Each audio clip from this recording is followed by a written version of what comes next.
Hello, welcome to the WOC Inspire Her series, where we speak to women like you and we share their inspirational journeys of their business journey and how they got to where they are today.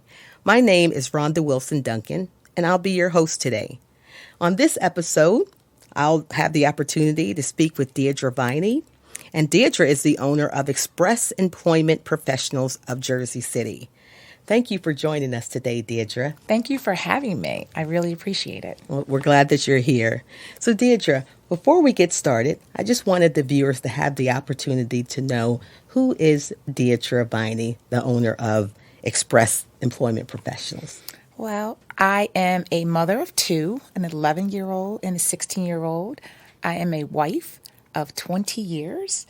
And I'm a business owner, and I've been in business. We're going to celebrate our 22nd year in business in September. 20 years. Congratulations. Thank you. So, Deidra, tell us a little bit more about Express Employment Professionals. Sure. So Express Employment Professionals is a franchise organization. What that basically means is we help companies find good people, either full-time or temporary.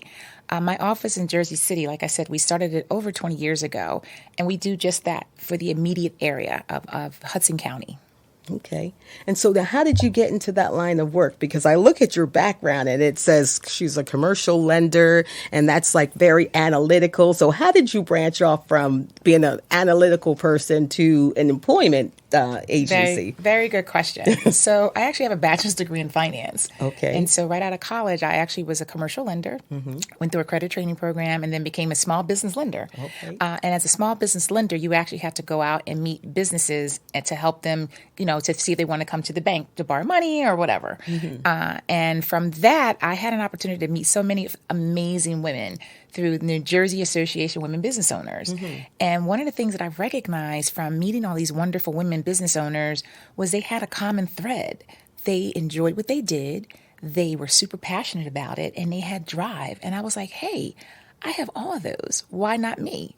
And so I just started doing research. And one of the things that I recognize about having a business is, there's a huge statistic out there. I'm not making anything up, that 80% of businesses go out of business in 5 years. And so when I saw that stark reality, I said, hey, well, what about franchising? Everyone always talks about franchising and always talks about how you have a proven system. I'm a rule follower, right? And so if I can follow the rules and you can tell me how I can make money, then I'm interested. And so from that, I started to do research on what business fits me and my lifestyle that I wanted to have. Mind you, I was 20-something years old. I was not married. I had no children. But I wanted those things eventually. Right. And so how was I going to have a business that was going to fit the lifestyle that I wanted to craft?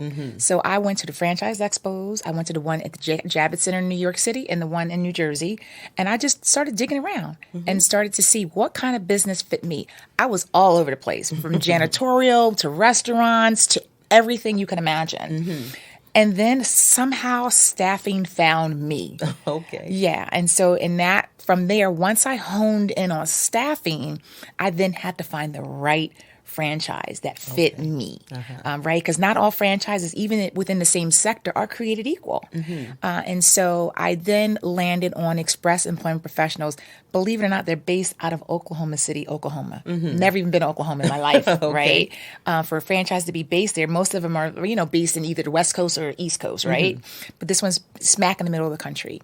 And so from that initial conversation with the franchise sales department, mind you, I don't have a ton of money. Okay. And so but I have a business brain, right? And I have a commercial lending background. Okay. My franchisor had kind of a deal or working relationship with the SBA that if I got approved by their franchisor, the SBA would approve me for financing. And that's exactly how I got started, with not very much money. Wow, that's great. Yeah, that's great. yeah. Well, a lot of businesses during the pandemic have really suffered. So you having a staffing business and with the Great American Resignation, how have those things, if any, affected your business? Yeah, so that's a really good question. So we actually got hurt pretty tremendously in March, April, and May because my largest client were all not busy, right? Okay. I have a car dealership company, car rental company. No one's flying. I had a place that sold, that worked at restaurants. They provided the food for the restaurants. No one's eating out. And so I lost my top 3 clients immediately. So we lost about 40% of our business. However, what you all know happened immediately afterwards is now everything started to come back. So by the summertime, then you can't find people, right? Because now all of those businesses, maybe not the restaurant one and the car ones, they didn't really come back. They came back now. Right. But in the summertime of that year, everyone else started to get busy. And so now everyone's calling me for people. And now, thankfully, I never let any of my people go, even though we were dead. We had nothing to do. But I said, guys, hold faith. We're going to just get through this together. I applied for my PPP loan. We were approved. And I said, I'm not letting anybody go. I need you all because we are going to ride this tide. And that's exactly what happened. And thankfully, it's hard to find good people. And my staff is fantastic. I cannot do this alone. And so I kept everyone. I even I hired a sales rep 2 weeks before shutdown. And I said, I am not letting you go because I am for sure I'm going to need you. And I let no one go. And sure enough, come June, we were like, everyone was looking for people. And we were in the best position because guess what? We had people. Right. And so what's this I hear about your business is expanding? So not only did you survive, you're expanding your business? It's so interesting because one of the things that I recognize about myself is I'm big on setting goals, right? I'm big on setting vision boards. I had a vision board party last Saturday with a bunch of my friends at a country club, and it was so much fun. I usually do it at my home, but I had a lot more people were interested, and I said, all right, let's do it at a restaurant, a country club. It'll be nice and fancy. We can dress up. And I put my goals on paper. And I've always put my goals on paper. But a vision board, I put down that I wanted to be a serial entrepreneur. In this particular business, they approached me 4 years ago to buy their business when they were ready. They were retiring out of the business of 18 years. And so I said, well, when you're ready, I'm ready. And they were finally ready. So I close in 2 weeks, and I'm super excited about it. That's good. By the time this airs, I'll be a serial entrepreneur. Well, that's good because they say that, if you really want to make something happen, you should put it down on paper and, envision it and manifest it. So and it's so funny because I'm a firm believer in that. And then obviously just prayers work, right? That was a big thing. It's funny. I'm not a tattoo person, but I had a henna. I'm so mad it disappeared. They said 3 weeks. It lasts like a week.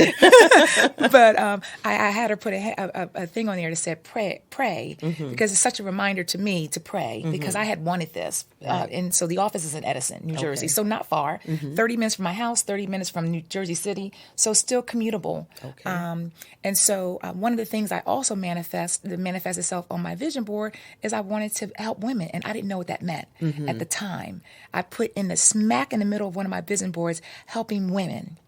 And now I'm a business coach for Rising Tide Capital. They approached me. They called me and say, hey, Deidra, do you find yourself helping people? And I said, yeah, all the time for free. What do you mean? You're going to pay me? And so now I'm a business coach through Rising Tide Capital. Oh, that's great. So I'm super excited about that because I feel like that's a way to also give back. Right. And I sit on the board for Women Rise, and I've been on their board forever. I think I'm going into my 7th year.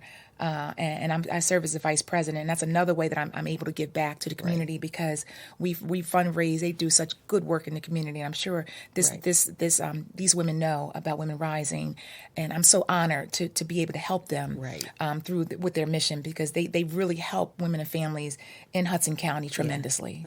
And Rising Tide is one of our WOC members as well. Of course they are. So tell me, what inspires you to just be so passionate about women and giving back and helping the community, find jobs, because that's really important. Yeah, and it's so funny you should say that about helping people find jobs. That is such a rewarding feeling. I mean, and we place people of all levels. So it's not just your executive level. We'll place someone at a hotel cleaning or someone at forklift driver and everything in between, administrative assistant, executive assistants, so we've got the gamut. And it is such a rewarding feeling to provide jobs for people so that they can provide for their families.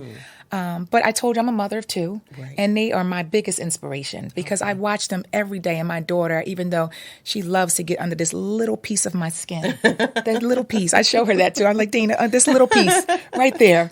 She's 11 and she's just my little mini me. And I love her so much. And she comes to my office and I let her sit in my big chair and she looks outside. We're on the 12th floor of our building. So we've got a wonderful view of the Empire State Building. And my son, who's like phenomenal, he's 16, he wants to be an engineer, and he started his own business in the middle of a pandemic, and he's been so busy, Handyman Zoe. Oh, that's great. And so they inspire me to live and be my best, and I pour into them to be the best version of themselves. And the reason I have wanted this additional office is because I wanted to build generational wealth. I want to build generational wealth. I had put that on my vision board. Okay. And so I feel that 2 offices is the beginning. Right. I'm also an angel investor. Okay. And so that's, so I'm a business coach. I'm a serial entrepreneur. I'm an angel investor. I've got all these things going. I want to eventually own real estate, right? I want to be able to control my destiny for commercial real estate, right? Not I own my home, me and my husband, but commercial real estate, then I can control my costs. Right? And now I have everyone say, sorry, Deidra, you have to leave because we're going to tear this building down, or we're going to double the rent and you got to go. Right? I don't want to be ever in that position. It's not happened to me, thankfully, but I've heard stories like that of small businesses. And so I want to be able to control my own destiny, and I want to be able to have my children and my children's children, children's children, when I'm not even here, to say, oh my God, my great grandmother, she did this for me. And so with that said, what advice would you have for women entrepreneurs, who want to get to the next level and they just don't know what to do, and they haven't started with a vision board or maybe even written anything down? What advice would you have for them to get started to? So I would say what everyone always said this to me, and I never really got it until like last year, as crazy as that sounds. Like, find something you're passionate about. And I remember someone saying that to me, and I was like, I'm not passionate about anything. then I started thinking about it. I'm just to be completely honest, right? If you're good at something, one of the things I've realized that I was actually pretty good at, believe it or not, was connecting people. And that's kind of what I still do, right? I find my staff and I find people jobs every single day. Right. So if you have something that you're good at, capitalize on that. If you find something you're not sure, like me, I was finding my way, if you will, right? Right. I just went to the Franchise Expo, and I'm nosy. I'm like a reporter. Like, I just ask lots of questions, right? Because what I didn't want to do back then, I didn't want a restaurant, which I had heard restaurants from talking to people, they work late hours, they work weekends. Remember, I wanted a family. Right. I was thinking about a family I didn't even have. The only person I had was my husband, my rock. We were only dating at the time, and we'd only been dating like maybe 2 years. And he was in a completely different, he's in education. Right. So he just kind of stood by me and helped me, listen and be my sounding board. But just find something that you think you like, or just ask questions. Right. Maybe a franchise fits you, maybe not. The one thing that I will say about myself is I'm not creative. I have a finance degree. I'm very analytical. Right. I worked at banking my career. Even in college, I interned in banking. And so when I got out, I realized I'm not the one that's going to create Google and Facebook and all this, but there are people out there that do that. Right. And if that's you, then go for it. Because believe it or not, there's so much money out there right now too. And I'm talking about it from a lender's standpoint, right? Because it didn't used to be like that at all. I used to be a small business lender, and I used to turn down loans left, right, and center. They used to come to me with all these ideas. And they would try to get a bank, and I was a conventional bank. So conventional banks look for conventional loans, right? They don't take real risky things. And I told you about the 80% in 5 years. The bank wants to get paid back.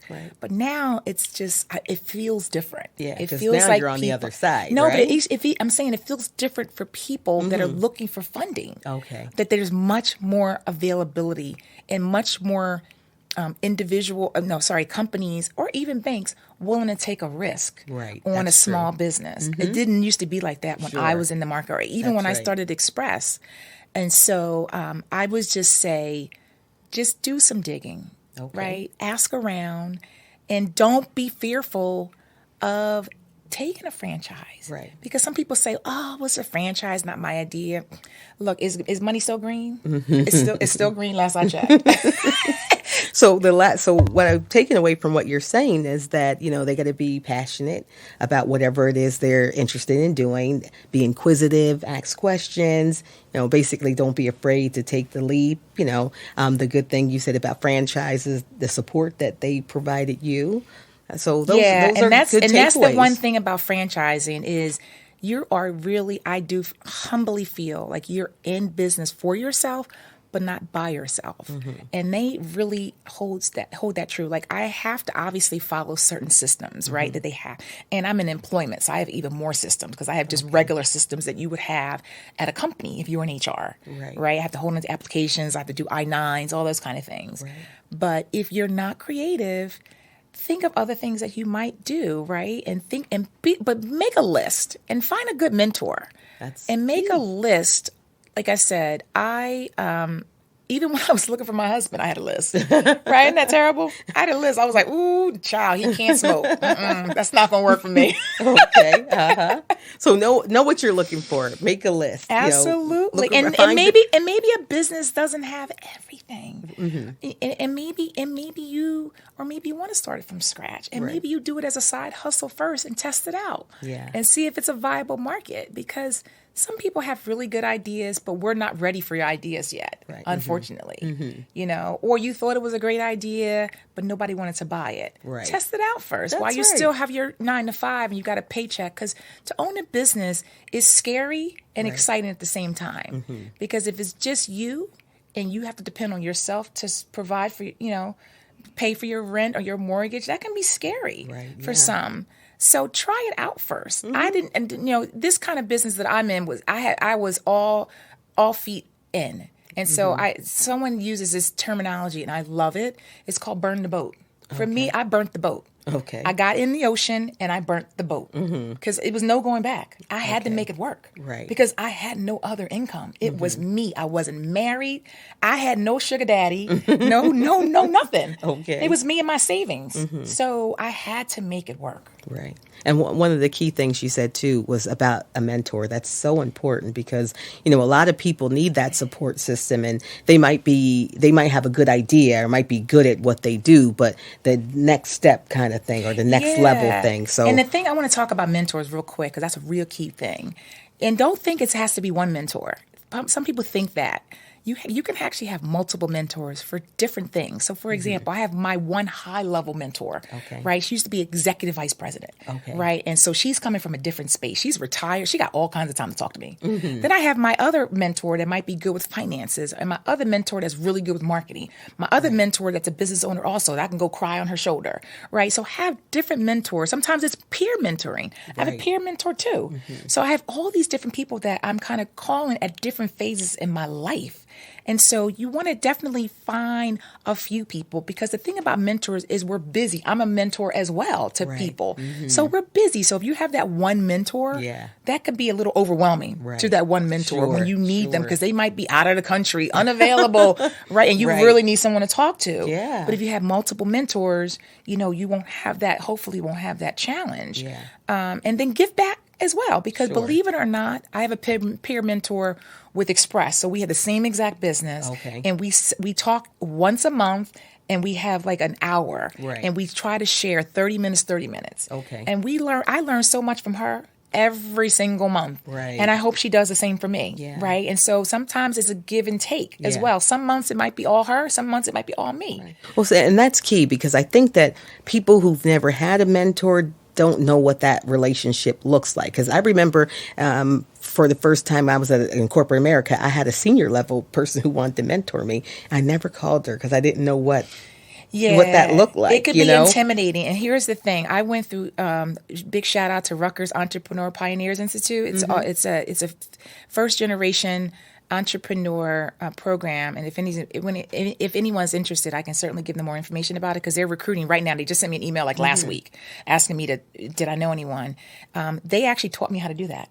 Okay. So they had us in a group. It was about 5 of us, and we were a peer group. And before we even met, they set some ground rules. That's good. So that example I just gave you about the half an hour, that's what they taught me. They said not one person should monopolize the conversation. There you go. You have to go around. You have to decide on maybe one topic that month that you're going to discuss, right? Because we were all business owners. It was 5 of us.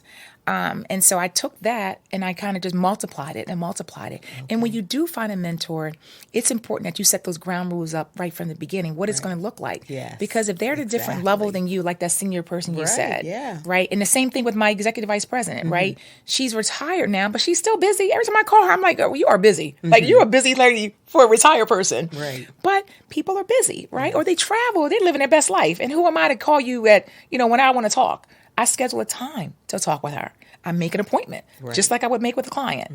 I make an appointment like I make with a doctor's appointment. Yeah. We schedule a time that works for both of us. So now I have her undivided attention. That's key. If I just call her out the blue, now it's like she wants to talk to me. Everybody wants to help, but you never know what people are going through at that particular moment. Right. So it's only fair to her that I make an appointment, and then it sets upon time that we have an hour, and then just be respectful. Don't sit there talking for 3 hours, right? Be respectful of people's times. An hour is about a comfortable time. And if you need a follow-up, let's say it was a real pressing issue, then follow up for another appointment. Right. Well, that's key. So I hope our listeners took note of that. The mentor, what it looks like, set expectations, ground rules. The WOC is starting a mentoring program as well, because the same thing that you said, we recognize the needs of women in business, that they just need that extra level of support. So that's definitely some good advice.